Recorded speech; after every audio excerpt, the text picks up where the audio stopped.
قرآن مجید میں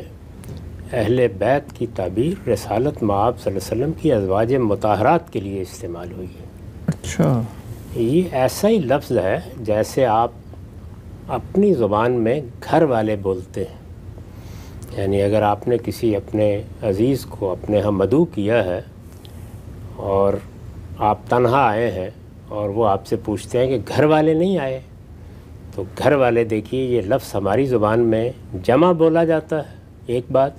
مذکر بولا جاتا ہے، عربی زبان میں بھی بالکل ایسے ہی ہے، یعنی اہل البیت یا اہل بیت یہ تعبیر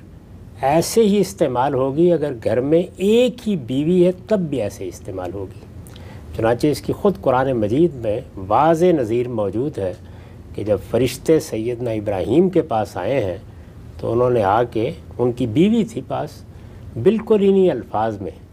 ان کو سلام عرض کیا ہے، اور وہاں پر بھی اہل بیت ہی کے الفاظ استعمال کیے ہیں۔ تو عربی زبان کے اسلوب میں یہ بات طے ہے۔ رسالت مآب صلی اللہ علیہ وسلم نے جو روایتیں آپ نے بیان کی ان پر میں اس وقت کوئی تبصرہ نہیں کروں گا، اس لیے کہ وہ بحث پھر کسی دوسرے گوشے میں چلی جائے گی، لیکن اتنی بات ضرور عرض کر دوں گا کہ رسالت مآب صلی اللہ علیہ وسلم نے اگر کسی موقع پر اہل بیت کے بارے میں تنبیہ کی ہے یا کہا ہے کہ میں ان کو چھوڑے جا رہا ہوں، ان کے بارے میں متنبہ رہنا، تو اپنی ازواج کے بارے میں کہا ہے۔ اس لیے اپنی ازواج کے بارے میں کہا ہے کہ ازواج مطہرات کے بارے میں قرآن یہ بتاتا ہے کہ ان کی تمام ذمہ داری رسول اللہ کے بعد اس امت پر ڈالی گئی تھی، ان کے لیے شادی کرنا، نکاح کرنا ممنوع قرار دے دیا گیا تھا۔ رسول اللہ صلی اللہ علیہ وسلم نے ایک خاص موقع پر ان کو تخیر کا حق دیا، وہ قرآن میں بیان ہوا ہے۔ سورہ احزاب کا موضوع یہی ہے کہ ایک موقع کے اوپر جب پورے خاندان کو، رسالت مآب صلی اللہ علیہ وسلم کے گھر والوں کو، آپ کی ازواج کو اسکینڈلائز کرنے کی اسکیمیں بنی،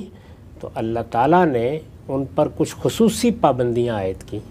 اور ان پابندیوں کو عائد کرنے سے پہلے ان سے پوچھا کہ عام لوگوں کی زندگی بسر کرنا چاہتی ہو تو پیغمبر کو چھوڑ دو، یعنی اس سے تمہارے ایمان پر، تمہاری جنت دوزخ پر کوئی فرق نہیں پڑے گا، لیکن اگر پیغمبر کے ساتھ رہنے کی عزت کو قائم رکھنا چاہتی ہو تو پھر یہ زائد پابندیاں لینی پڑیں گی۔ تو انہوں نے خوش دلی کے ساتھ ان کو قبول کیا، اور اس کے بعد ان کے بارے میں یہ ہدایت کر دی گئی کہ اب رسول اللہ صلی اللہ علیہ وسلم یعنی اس کے بعد ان میں سے کسی کو طلاق نہیں دے سکتے، ان میں سے کسی کو تبدیل کر کے دوسری بیوی نہیں لا سکتے، اور وہ اس امت کی مائیں قرار پا گئی ہیں، اب ان کے ساتھ رسول اللہ کے بعد بھی کوئی نکاح نہیں کرے گا۔ تو ظاہر ہے کہ جب یہ ساری بات آپ نے کہہ دی تو وہ اب حضور کے دنیا سے رخصت ہو جانے کے بعد کس کی ذمہ داری ہے؟